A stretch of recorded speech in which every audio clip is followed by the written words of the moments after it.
Main story line की तरफ, जिसकी शुरुआत में सीन शिफ्ट होता है खानसार नाम के शहर में, जहां हम दो दोस्तों को देख पाते हैं। एक का नाम है देवा, एक का नाम है वर्दा। वर्दा का फुल नेम है वरदराज मन्नार, जो कि यहाँ के किंग राज मन्नार का बेटा है। राज मन्नार की टोटल 2 वाइफ होती है। पहली वाइफ से उसको 2 बच्चे होते हैं, रुद्रा जो कि KGF मूवी में गरुड़ा भी था, और एक लड़की। वहीं सेकंड वाइफ से 2 बच्चे होते हैं अगेन, एक वर्दा और एक वर्दा का छोटा भाई। रुद्रा जो कि अपने आप को सुपीरियर मानता था, वो वर्दा को नीचा दिखाने के लिए उसके नाक की नथुनी ले लेता है, और जब देवा को इस बारे में पता चलता है तो वो सीधा रुद्रा से पंगा लेने के लिए पहुंच जाता है, जहाँ पर वर्दा उसे मना भी करता है कि ये लोग बहुत ज्यादा खतरनाक है, तुझे नुकसान पहुंचा सकते हैं। लेकिन दोस्ती की खातिर देवा कुछ भी करने को तैयार था, जहाँ पर रुद्रा कहता है कि मेरा एक सॉलिड प्लेयर है, अगर तूने इसको हरा दिया तो नथुनी ले जा। जिस पर देवा गुस्से में आकर पहुंच जाता है सीधा लड़ाई करने के लिए। वर्दा उसे पीछे से रोकता है, लेकिन देवा का गुस्सा था अपरंपार और वो एक स्ट्रेटेजी लगाता है इस जंग में जीतने के लिए। बेसिकली वो एक बिजली की तार को खुला छोड़ देता है, और जैसे ही वो तगड़ा प्लेयर उससे भिड़ने के लिए आता है तो देवा बिजली की नंगी तार को पकड़ लेता है, जिससे उसे खुद भी शॉक लगता है और सामने वाला प्लेयर भी बिजली का झटका खाकर गिर जाता है। मगर इस इंसिडेंट के चलते उसके पूरे हाथ पे करंट लग गया था, यानी बिजली का निशान बन गया था जो कंधे तक पहुंच रहा था। लेकिन एंड कंक्लूजन ये निकलता है कि उसने वर्धा को उसकी नथुनी दिलवा दी थी। फिर सीन शिफ्ट होता है रात में, जहां वो खुद के घर यानी कि देवा अपने ही दरवाजे पर कीले विले ठोक रहा था, उसे पूरी तरीके से प्रोटेक्ट कर रहा था, क्योंकि उस घर में उसकी माँ बैठी हुई थी। तभी कुछ लोग आकर देवा और उसकी माँ को मारने लगते हैं, लेकिन तभी वर्धा वहाँ पर पहुंच जाता है और कहता है कि तुम देवा और उसकी माँ को छोड़ दो, वो मेरा दोस्त है। जहाँ पर गुंडा भैया कहता है कि तेरे पापा का ये ऑर्डर है, अगर हमने इन्हें नहीं मारा तो गड़बड़ हो जाएगी। यहाँ वर्धा बिना कुछ सोचे समझे अपने हाथ का एक कड़ा निकाल कर उस बंदे को दे देता है, क्योंकि उस कड़े से बेसिकली एक कंप्लीट लोकेलिटी का डिस्ट्रीब्यूशन होता है। मतलब कि जिसके पास छोटा कड़ा है तो वो एक छोटा जिला या तहसील रखता है, किसी के पास बड़ा कड़ा है तो एक शहर जितनी पावर है। खैर गुंडे को तो ज्यादा पावर से मतलब थी, इसलिए कड़ा लेकर वो देवा और उसकी माँ को छोड़कर चला जाता है। घर से बाहर निकलने के बाद माँ देवा को कहती है कि हम लोग यहाँ से चले जाएंगे और आज के बाद कभी भी खानसार में लौट कर नहीं आएंगे। लेकिन माँ से वादा करने से पहले देवा जाकर वर्दा से वादा करता है कि आज तूने मेरे लिए जो किया मैं हमेशा तेरे लिए शुक्रगुजार हूँ, तेरे लिए शिकार भी बनूंगा और शिकार भी करूंगा, जब भी तू बुलाएगा दौड़ा चलाऊंगा। और वर्दा खुद भी कह देता है कि हाँ भाई अब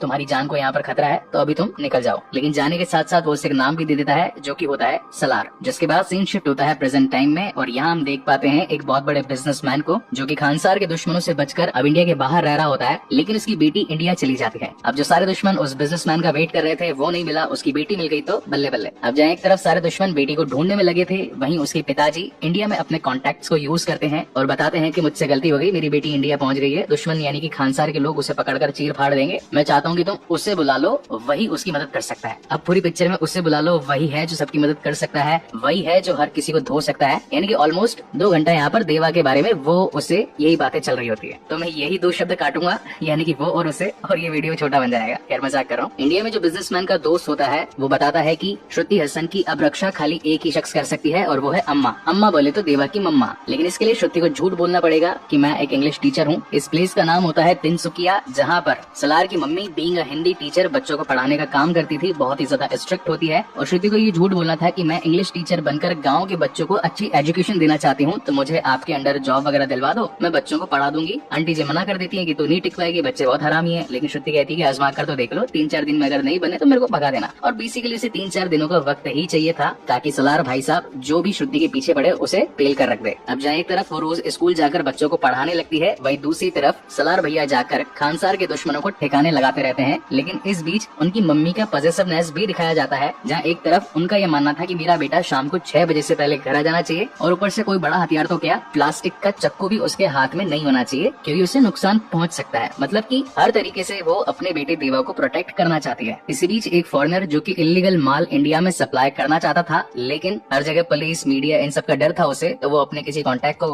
बुलाता है, कहता है कि भैया माल की सप्लाई वगैरह करवा दे, एक बड़ा हिस्सा तुझे दूंगा। अब ये भी जो गैंगस्टर होता है ये भी अच्छा खासा नामी गिरामी गैंगस्टर होता है, तो ये यहाँ पर खानसार की सील इसके माल पर लगवा देता है। अब ये जो सील है ये पूरे राज्य तो क्या, स्टेट तो क्या, डिस्ट्रिक्ट तो क्या, पूरे के पूरे भारत देश में चलती है।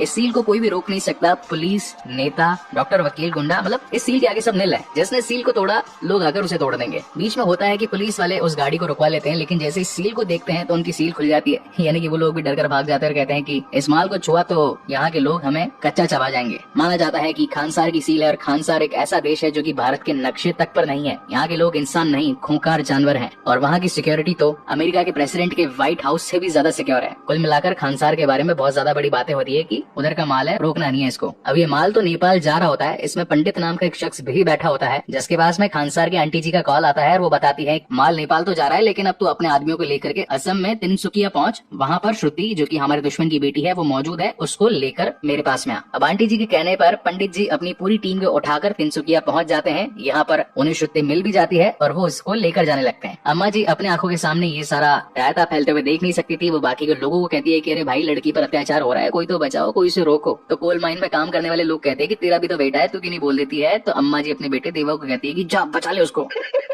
और फिर आते हैं देवा भैया, जिसकी पूरी पिक्चर में वो आएगा, उसके आने से ये हो जाएगा, तो वो पर्सन यानी कि देवा जी आ जाते हैं। एंड देन बहुत सारी मार कुटाई, धुलाई पिटाई ठुकाई, बोले तो सारे गुंडों का सर्वनाश। मगर अब ये बात खानसार तक भी पहुंच जाती है कि हमारा माल तिनसुकिया में रोका गया है। सील को रोकना यानी कि मौत को दावत देना। तो वर्धा जी मतलब जो शुरू के स्टार्टिंग में नथुनी के लिए लड़वा रहे थे, वो कहते हैं कि इस पूरी इंडिया में एक ही शख्स है जो सील को रोक सकता है और वो होगा देवा। और खानसार के नियमों के हिसाब से जिसने सील को रोका वो मरेगा, यानी कि देवा मरेगा। मीनवाइल कहानी में ये भी पता चलता है कि जिसने सील बनाई वो खुद भी है सलार, यानी कि देवा ने ही ये सील बनाई थी। खैर अब श्रुति जी की जान तो बच चुकी होती है और अब उसे सेफ रखवाने के लिए देवा अपने खास आदमी यानी कि जो शुरू वाला गैंगस्टर आदमी था उसे बोलकर श्रुति को दूर कहीं भिजवाने लगता है और अब जंग छेड़ने वाला होता है वर्धा के खिलाफ। मीनवाइल रास्ते में जाते जाते श्रुति जी गैंगस्टर से पूछती है कि आखिर सलार कौन है, इसकी मम्मी कहाँ से आई है, ये स्कूल चलाने का क्या फायदा है, वो रेंज पाना स्क्रू ड्राइवर चलाने वाला इंसान गन वगैरह कैसे इतनी चला रहा है, उसके नाम की सील क्यों है। मतलब ऑलमोस्ट 50-60 क्वेश्चन उसको पूछ लेती है। तो उस बेचारे को एक पूरी स्टोरी सुनानी पड़ती है।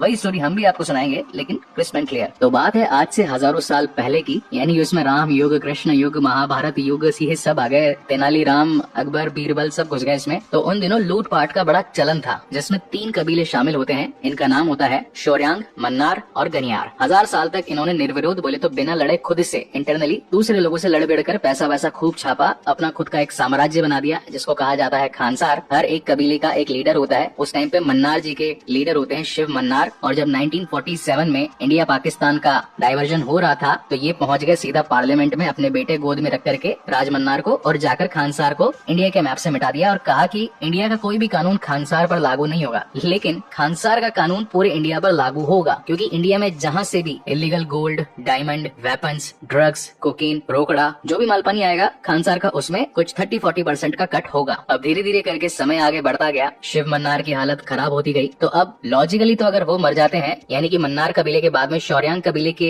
लीडर की बारी आनी चाहिए सब पर रूल करने के लिए, लेकिन उनका बेटा राज मन्नार ये नहीं चाहता था। इसलिए यहाँ पर वो एक बहुत बड़ा गेम खेलता है। गनियारों को तो छोड़ देता है, शौर्यांग वाले पूरे कबीले के हर एक शख्स को मरवा देता है और फिर खानसार में बड़ी बड़ी दीवारें खड़ी करवा देता है, हाईटेक सिक्योरिटी यहाँ पर मंगवा लेता है ताकि कोई मेन लीडर बन ही नहीं सके, और उसके बाद कुछ रूल्स एंड रेगुलेशंस सभी पर लागू कर देता है। अब इसे थोड़ा ध्यान से सुनना क्योंकि मूवी का यही सबसे कंफ्यूजिंग पार्ट है जिसे हम एक्सप्लेन कर देते हैं। राज मन्नार ने अपने पूरे राज्य को 101 शहरों में डिवाइड कर दिया होता है और हर एक शहर का एक लीडर भी तैनात कर दिया जाता है। अब ये जितने भी लीडर है यानी कि 101, इन्हें भी 3 पार्ट्स में डिवाइड कर दिया जाता है। नंबर 1 पर होते हैं कपार, सेकंड नंबर पर होते हैं सरदार और फिर थर्ड नंबर पर आता है कर्ता। 61 कपार ये होते हैं थर्ड नंबर पर, तो इनके पास में खाली 1 वोट की ताकत होती है। 8 होते हैं सरदार जिनके पास में 3 वोट की ताकत होती है और 1 होता है कर्ता जिसके पास में 15 वोट की ताकत होती है। तो यानी कि 61 + 24 + 15 हो जाते हैं 100। और 1 वोट इनका नाकारा बेटा था जिसने की शुरुआत में एक बड़े वाले राज्य को खो दिया था, तो एक छोटा वाला राज्य इसे भी दे दिया जाता है, तो टोटल मिला के 101 हो जाते हैं। अब यहाँ पर सबसे खास बात ये थी कि राज मन्नार ने 8 सरदारों में से 5 लोग तो खुद के ही ठूसे हुए थे।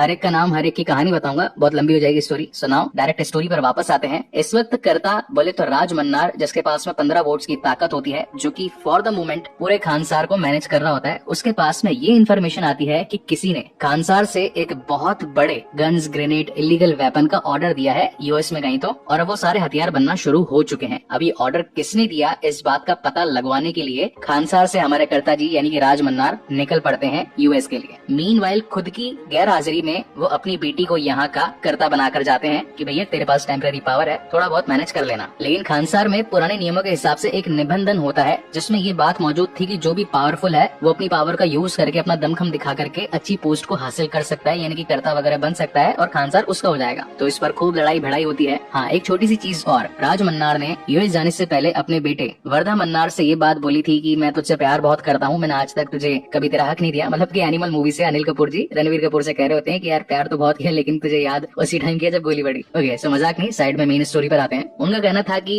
तुझे आज तक मैंने कोई हक तो नहीं दिया, लेकिन जब मैं वापस आ जाऊंगा तो मैं चाहता हूँ कि तू यहाँ का कर्ता बन जाए। तो अब देख ले, तू इन 8 सरदारों में से किसी एक भी सरदार को हटा करके अपनी जगह ले ले। तो इस बीच में वर्धराज मन्नार यानी कि वर्धा उस शख्स को चूज करता है। जब बचपन में वर्धा ने अपना कड़ा एक आदमी को दे दिया था, तो उसका बेटा नारंग इस पोस्ट पर होता है, तो वो नारंग को हटवाकर खुद एक सरदार बन जाता है फॉर द मोमेंट के लिए। तो सभी लोग आकर नारंग को भड़का देते हैं कि यार ये तो कर्ता बन जाएगा, एक काम करते हैं वर्धा को निपटाते हैं, उसके बाद में देखा जाएगा, जो भी यहाँ का शासन संभालेगा देखेंगे उसको। तो पूरे खानसार में मार कुटाई स्टार्ट हो जाती है। लेकिन इस वक्त टेम्पररी पावर होती है राज मन्नार की बेटी के पास में, तो वो एक कानून यहाँ पर लगा देती है जिसे कहते हैं सीज फायर। सीज फायर का मतलब होता है कि गोली बारी, मार कटाई, छूरा छपाटा कुछ नहीं होगा, कोई लड़ाई नहीं करेगा। मगर उसी का भाई रुद्रा मन्नार ये कह देता है कि खानसार की किताब में लिखा हुआ है कि कर्ता डायरेक्ट कोई डिसीजन नहीं ले सकता, सभी सी लेवल मेंबर्स की वोटिंग होगी। सी लेवल मतलब जो कि कंपनी के सीईओ, सीटीओ, सीएमओ होते हैं, तो यहाँ पर ये आप इनको मान सकते हो। अब ये वोटिंग होने वाली थी 9 दिनों के बाद में, जहाँ पर ये बात क्लियर होगी कि सीज फायर रखी जाए कि हटाई जाए। अगर सीज फायर लगी रहती है वोटिंग में जीतने पर, यानी कि अब कोई किसी से मार कटाई नहीं करेगा, नॉर्मलाइज शासन होगा। और अगर हटा दी जाती है वोटिंग में ये बात लागू हो जाती है, तो हर जगह मार धड़ाई होगी, जो भी अपने किसी को भी दुश्मन वगैरह मानते हैं सारे के सारे लोग मार दिए जाएंगे। तो इस चक्कर में ये जो 8 सरदार होते हैं, ये अपनी अपनी टीम को बिल्डअप करने के लिए दूसरे देशों से एक एक टीम बुलवा लेते हैं। किसी की रशिया से आती है, किसी की जापान से आती है, किसी की यूएस से आती है। तो यहाँ पर वर्धा का छोटा भाई उससे कहता है कि भैया अपन भी